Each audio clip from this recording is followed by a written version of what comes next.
A few announcements before we go there. I have some of these tonight.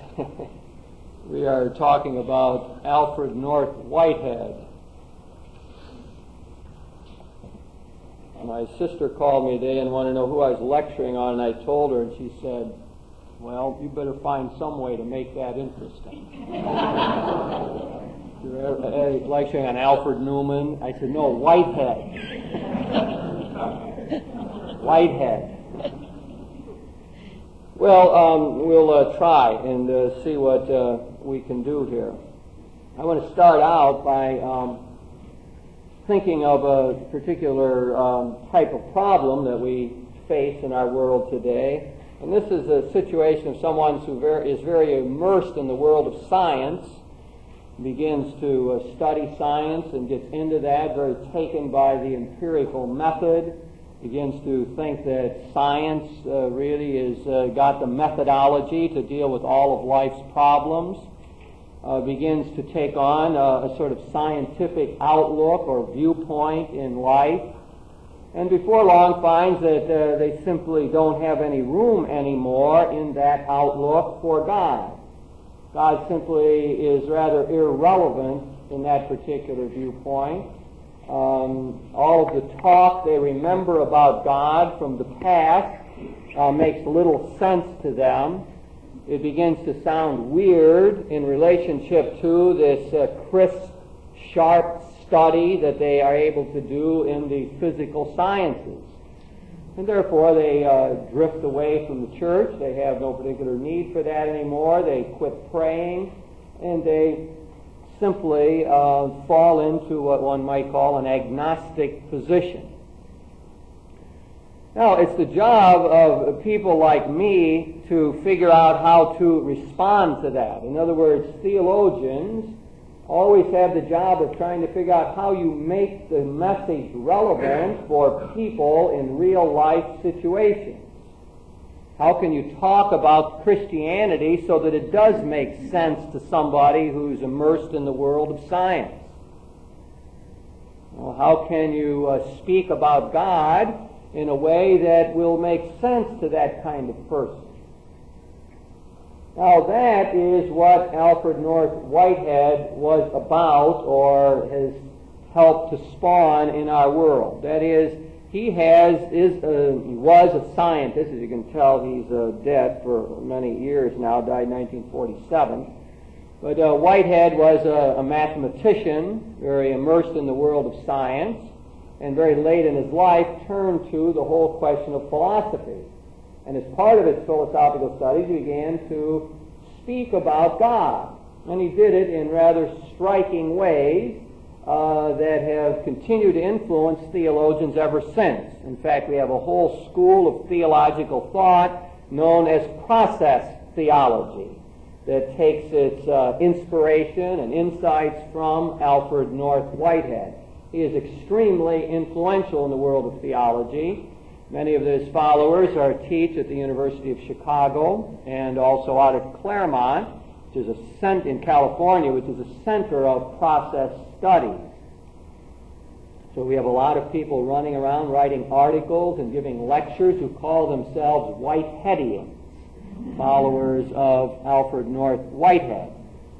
Now, it's out of that framework, therefore, that we would try to begin to answer this person if they raise this theistic question with us. In other words, how are we going to present the gospel in a way that would make sense to that kind of person? And let's face it, there are many such in the world. Whitehead himself couldn't find a theology that worked for him.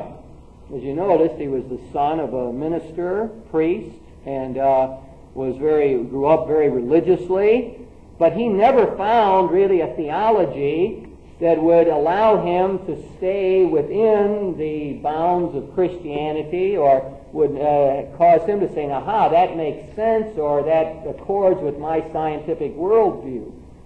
Therefore, we're dealing with a creative thinker, one of the more creative religious thinkers of the 20th century. He had to work it all out himself. And he developed this strange vocabulary that will turn you off for sure. I was tempted to read to you a few pages of his great work, Process and Reality, but I thought I might end up discouraging you immediately. I mean, it is just most difficult, and there's all kind of words that you wouldn't know what they mean. No one would know. I mean, even if you had a dictionary, you wouldn't know, because he made them up. And as many great thinkers have done, as we know in history, the vocabulary is not there to express what they really need to express, so they have to make up a vocabulary, precisely because they are innovative, creative thinkers. That happens all the time in history, and then before long that becomes part of what's going on. So Whitehead is given the inspiration of many people who would want to begin to respond to this young man who is in this situation of turned off by religion. And one of the things, as a starting point there for the theologian responding out of this frame, and it is not my own. I mean, these categories are very foreign to me. I'm not a process theologian. So I have to sort of play a role in trying to respond. You have to understand that. So the process theologian is going to start by saying, well, you know, I know something of your scientific world. And I believe that world is important, the way you learn about it in modern physics. And that world, as you know it, is made up of a lot of energy centers. You know, that we have electrons, you know, that are... We don't think of them as masses. We think of them as energy points.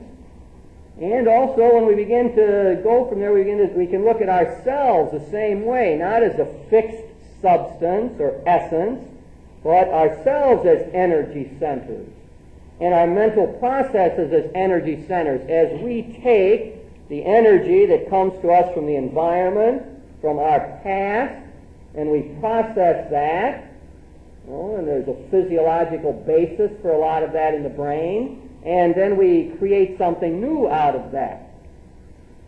So that becomes a way of thinking about who we are. Not a fixed essence, not a finished product that you can define, but people who are in process. We are energy centers, just like those electrons in a way.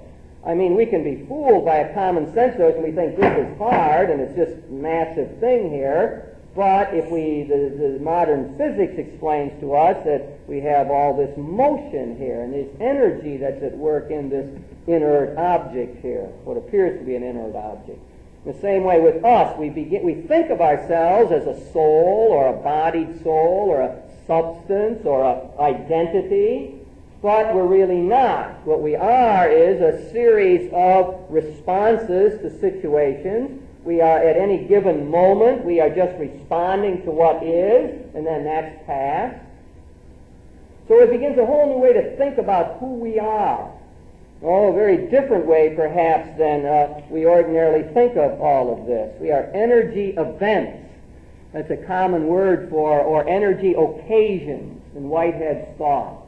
That's what the primary thing in life for Whitehead is relatedness. That the most important thing to say about us is that we are these energy occasions or events, and we are thus related to everything else in the world. So, what he goes on to say from there is, well, the God, when I talk about God in process terms, I don't talk about him in a totally other way from the way I speak about tables or people. We should talk about God in the same language, not as totally other and totally different, but we should use the same categories. And the same general philosophical principles apply to rocks and animals and people and to God. Therefore, we should think of God as an energy event.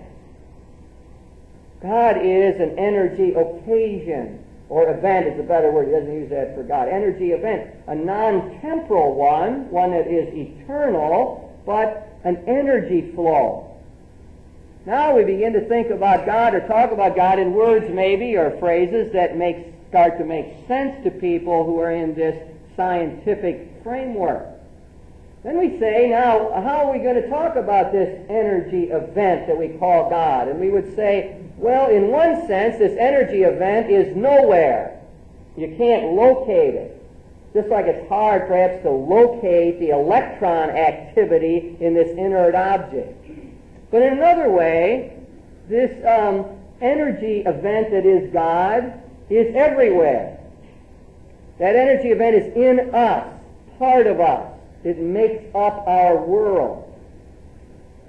So God, you would say, is everywhere. And one of the things that is important in this whole thought is, like, if you think of reality as simply a substance, then if I try to move in here, the only way I can, this has got to move out. You can't occupy the same space, in a sense. But when you begin to think of reality as event and occasion and energy, then you begin to see that it is more possible for God to be in everything, energizing everything, making everything work. We'll see more clearly how he works in the world. Now, the next thing, so that would be the first thing, is one image we would have of God as an energy event.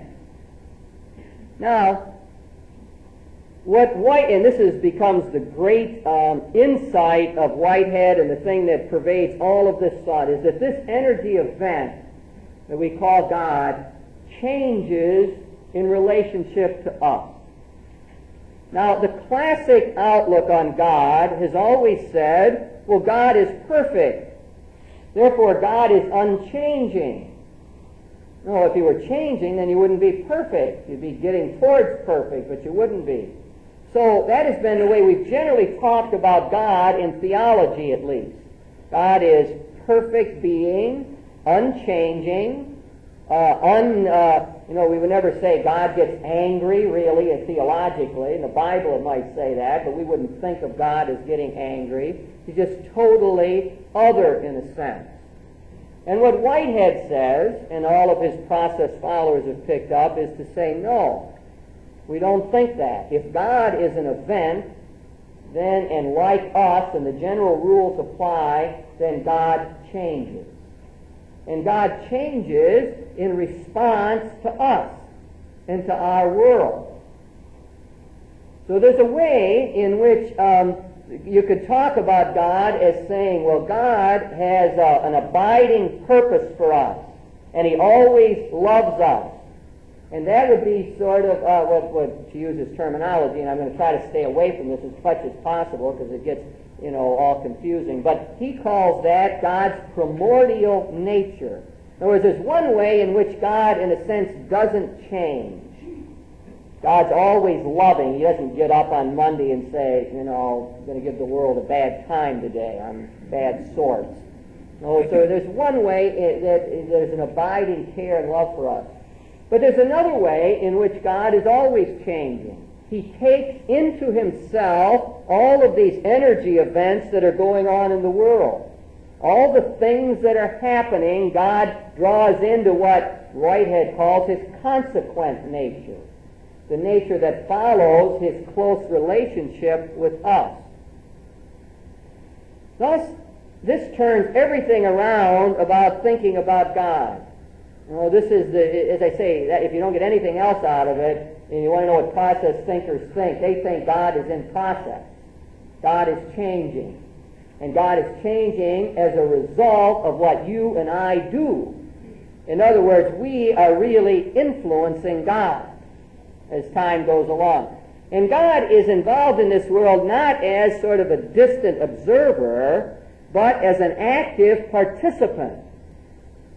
So this energy event, this energy flow is all over the place and working in our world and responding to whatever we do. So God is doing different things for each one of us depending on where we are now and what we are about, what's happening with us. So God has, in this whole outlook, a twofold kind of nature. Now, it gets even a little bit more complicated in the sense that they believe that God is indeed one. He isn't like two gods, one who's unchanging and one who interacts with us. So all that energy that we put forth, all the energy flow in the world, flows into God and is kept there. That's the way, in Whitehead thought, we were immortal.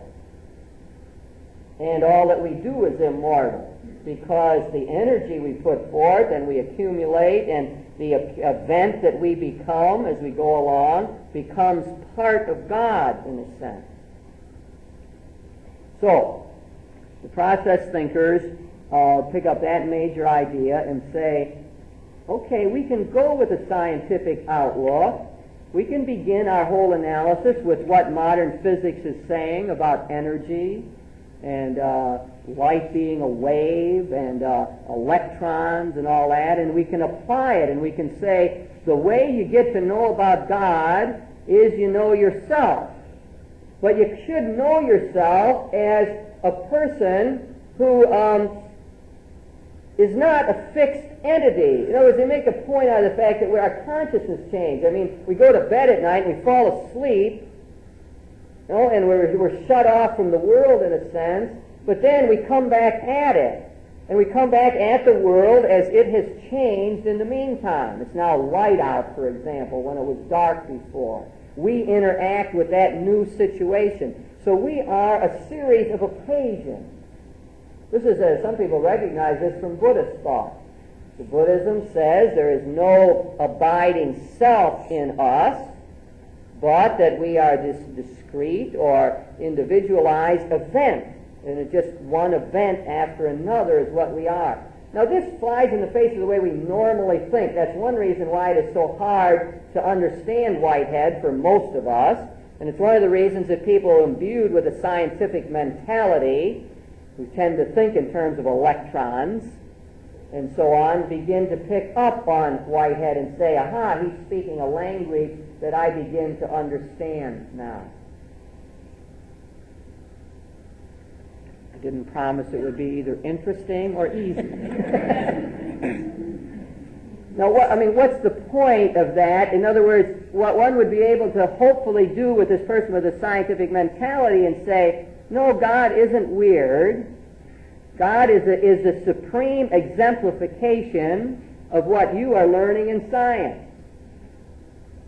He's like that. You don't have to throw out your science to talk about God. You just have to keep an open mind about the potential of energy in the world. So we try to think of God in those terms and see if that begins to make sense to you. Well, why don't we try our one-to-one bit for a minute, and maybe somebody here can figure out how to make that more intelligible or understandable. Why don't you find a partner and just spend a minute or so talking about that. I'm going to do one more segment of this before I give opportunity for questions. I'm hoping that this gets clarified a little bit as we go along. Again, I'm trying to relate it to what I think are real concerns in the modern world. Well, the second concern, first one was, of course, scientism, and an attempt to talk about God in a way that people with scientific outlook might find appealing. Now, the second sort of problem area is people who find belief in God to be generally stultifying. That is, this is the example of a person who grows up in a sort of very religious family and is told to, well, keep the rules and stay in line and, be a good person and so on, and is made to think sort of that Christianity or belief in God is opposed to the maturing process. In other words, it's the idea of sort of keeping people in an infantile state. People recognize that as the general Freudian criticism of religion. That religion is an illusion that keeps people childish. It makes people superstitious and keeps them from using their brains, keeps them from developing and growing and becoming all they should be. Religion is fundamentally dehumanizing. So, now that again is a very common criticism in today's world. We see it all the time. You might be involved in guilt feelings. Someone that grows up with a whole lot of guilt feelings and said, I don't need those anymore. I don't want those guilt feelings. I want to get rid of all of that. So I throw God out. It comes up when people begin to study psychology and maybe the sort of humanistic psychology and say, I'm into self-actualization, into self-growth, and here my religion is holding me back, God is holding me back, therefore I need to get rid of that. So it is, again, not a manufactured problem, but a very real one for many people.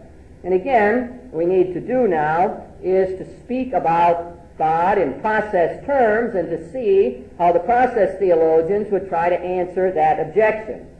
And again, they're always back to the image of God. That's what the process people are most into. In other words, we're not going to get a lot of talk about ecclesiology or the church from process people. Most of their articles and books are about God and our relationship to God. So, I'm borrowing here now from one of the fine process theologians, John Cobb, who runs the center out at Claremont. And you have all these people. I might as well say a little bit about Cobb since I'm going to use his ideas here. Cobb speaks about in the 1940s when he was in college and he began to drift away from belief in God. It just became irrelevant to him. God didn't do anything for him. He was in, I think, at the University of Chicago at the time. And he found this fellow by the name of Hartshorne. Hartshorne is sort of the leading follower of Alfred North Whitehead. And he began to study with Hartshorne, and Hartshorne taught him this whole process theology and enabled him to begin to function as a believing Christian again.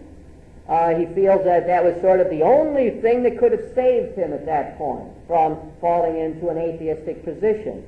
And he says as his life has gone on and he's encountered new problems, Christian-Buddhist dialogue, the feminist movement, the environmental questions, all of these things have been illuminated for him by Whitehead's philosophy.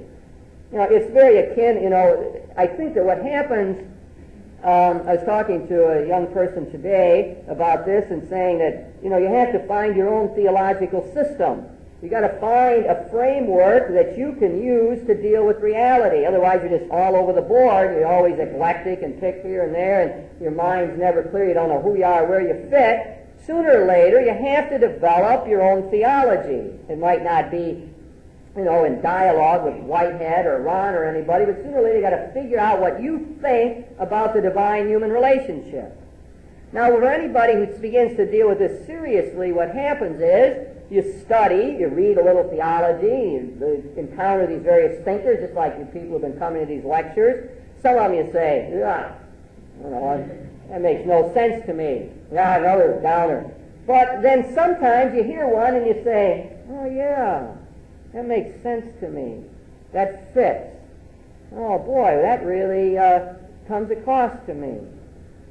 That was a very striking experience the other day. I was up in Detroit lecturing to a very large group, and you don't feel like you got any personal contact with 2,000 people or something. I'm giving my lecture, and afterwards this woman came up in tears, and I had sort of outlined a Ronarian theology, and she said, my life just changed during this lecture. There was something in there that suddenly a framework, an outline, an insight, a way of thinking about who she was and where she fit came to her. Well, that's what that's what happened with me in dealing with Ronner. That's what I told Ronner when I left him the last time in Munich. I said, you have given me a way to remain intellectually honest and to remain a Christian. You've given me a framework that makes sense to me. I don't feel phony in using it. It helps me understand who I am and where I fit and what I'm all about. I remember telling someone that they felt very scattered and so on, saying, try to write out your own creed. Try to write it out, what you think about the divine-human relationship, about how God deals with us. Now, that's what happened with John Cobb with Whitehead. And I know other people, the same thing. They read Whitehead and perfect. Wow, this is right on. Makes sense to me. And then it becomes a framework for dealing with all kind of problems. So that's what happened with this fellow John Cobb, who's become Whitehead's great theological interpreter. Now, to get back to our problem, this person feels stultified. Now, what do the process people say about the divine-human relationship? Well, Cobb would begin to talk to her in terms of a God as the one who calls us forward. That's his phrase. Who is God? God is the one who calls us always forward. Then he would go back, as all the process people do, and I like this in their thinking, to talking about us. So, it always begins in our experience. And what kind of experience do they look for? He says, well, we find ourselves groping forward like that. We find ourselves trying to achieve a greater wisdom, trying to understand truth, trying to become a more consistent person. And sometimes as we do this, we find sort of breakthrough moments.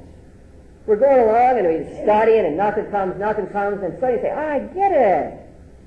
Or we're going along and we know we'd have every reason to be selfish in a given situation. Ordinarily we would respond selfishly. We know ourselves that well. And yet we find ourselves reaching out there and doing good for somebody, even when we don't get any benefit out of it. So we find ourselves as these people who are pressing forward in a sense. A way of analyzing that is to say, who are we? And that's always important to process people. We are the meeting point of the past, which tends to make us act the same. So that always makes me angry. It always has made me angry in the past, and so you expect me to act in an angry way again. So the past tends to program us to act in a particular way. But the other thing we notice about ourselves is that there's also an impulse to move beyond that, an impulse to respond to idealism, to something better. So in a sense, we are an event, a happening, that is midpoint between a determining past and an open-ended future, filled with sort of possibilities. So you begin to see how he talks about us in temporal terms. We're relationship terms and temporal terms. We are in process. Now, he says that, he uses a kind of example. At any point we can decide to sort of ratify the kind of behavior we've had in the past. Now, I always got angry before, so I almost am programmed to get angry again, and I can just go ahead and do that, and we're no farther forward. Or I have the possibility of deciding to follow a certain idealism, to follow a new impulse, to create some different kind of relationship to here. Instead of getting mad, I tell a joke or respond with a bit of humor, and I break the tension that existed between us. I have now found a new, creative way to deal with life. And I could begin to pattern that. And as I go along, I might find that if I use humor with you regularly, it diffuses the frustration and anger that usually is involved in our relationship. So, what this means is that human life as we know it is processive. Life means growth and freshness and intensification. There's sort of a call to move forward all the time in our lives. And also then when we begin to look around, and especially when we look at the evolutionary process that science reveals to us, we find the same forward movement. We find reality groping towards ever greater life. You notice here there's a lot of kinship with Teilhard de Chardin. People who know his thought begin to make link-ups there with Whitehead. Life is processive. The world is evolving. It's sort of going someplace in a sense. So now we begin to see we've got maybe a universal principle here, that life is forward movement, that life is responding to a call that says establish the new and risk in order to achieve something better. Now, this begins to say, now, Whitehead says, and Cobb and all these people, they say, well, where comes the idealism? Where comes the impulse for good? We can understand the rest of it. We are sort of programmed by past behavior. We meet this situation as a biological entity, and we got certain things going on in our brains and so on. Where comes the lure to be better? And that's where they locate God. God is the one who calls us forward, always. Now, in other words, the common language for them to talk about the way God deals with us is in terms of alluring. Lures us, pulls us, draws us towards our better self. Now, there's a couple of other ideas that need to be gotten in there. One is that God, in this way of thinking, has a general aim for us and for all people. a general aim that we become more fully alive, that we become more responsive, more energized, more open. In other words, there is a direction in this. It isn't you grow into a more hardened person or something. It is a growth towards greater life, greater variety, greater diversity, greater openness, wider horizons, movement forward. And I think one of the geniuses of this system is that God deals with us, allures us not through just this general aim, but that the aim is extremely particularized. That is, the lure before us is not to jump ahead 100 yards or become Einstein or something, but the lure that God uses is always commensurate with our potential. It's a very comforting kind of thought in a way. Put in moral terms, what it means is that sinfulness is the refusal to use our potential. It is refusal to grow. It is to say no to the gifts given to us. But that no matter what no we would ever say in our life, whatever we would ever say, how bad, how negative, how turning off and so on, God's response is always with a new allurement. It's not like, this is, I think, very helpful. It's not like there's one path you're supposed to follow in life, and if at the age of 18 you happen to have missed it, that you're forever done in then.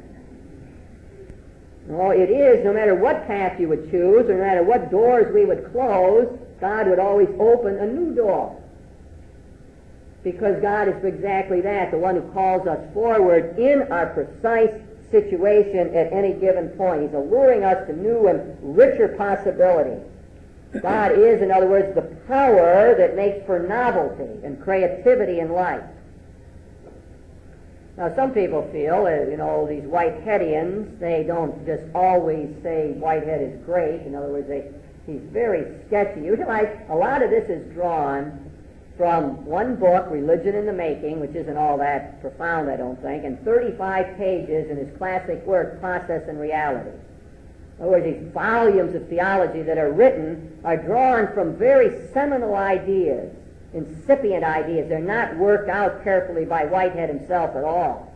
They're just there as suggestive things, like many of the times the great thinkers, and other people say, wow, that's something, and then they go with it and play with it and expand it. So one of the things that Whitehead himself is often accused of is not understanding the risky character of that, not understanding the terrifying character of saying, I must move out of the familiar and move into the novel, into the new realm here.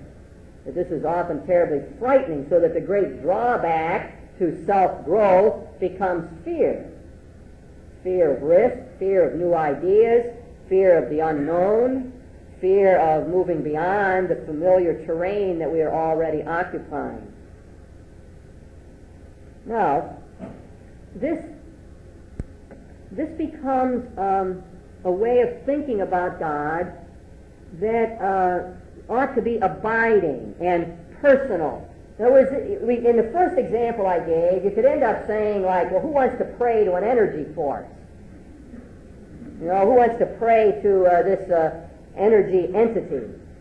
It sounds sort of impersonal. But as a matter of fact, when you move into this second way I'm beginning to look at it, it becomes extremely personal. The one who is luring us forward has to be personal. He has to be one who can be addressed, who can enter into close relationship with us. In fact, it really is, as we'll see, a God who suffers with us in their mind. Whitehead's great phrase for God is, he is the fellow sufferer. So God is not just all happy in their viewpoint. God is suffering. And in fact, they think that they talk about God as suffering more intensely than we do because he sees so clearly our potential and what we could be, and would feel so keenly our failure to respond to all of the lures that he puts in front of us to move us forward. So this God now So this notion turns over the whole thing. The fellow sufferer, God as the one who calls us forward. So God is not so much now a creator. They're not big on the word God as creator, because it makes them think of God as someone who was sort of back there in the past and started this whole thing and then let it go, much as we associate with deism. God made it like the watchmaker and then just watches it run. So they don't like to talk about God as a creator like that. They want to talk about God as the one who is immanent in the whole process, part of it, responding to it as time goes on. They don't surely want to talk about God as a lawmaker. They want to speak about God who enters into personal relationship with us. I'm going to just stop there again. Let's see at this point if we have any questions that anyone wants to ask. Yeah. Romans 8 is one of the favorite texts of Whitehead and a lot of the process theologians. All of the creation groans till it shares. And then at the end of Romans 8, that nothing can separate us from this love of God. This is the next section, really. But there's tremendous emphasis on love in this whole thing. Although, maybe that hasn't appeared yet. But, yes, Romans 8 is big for them. And to do the next segment. It has to be brought in to be faithful to the process people. Couple-minute break, and then we'll come back. We're going to end at 9 o'clock.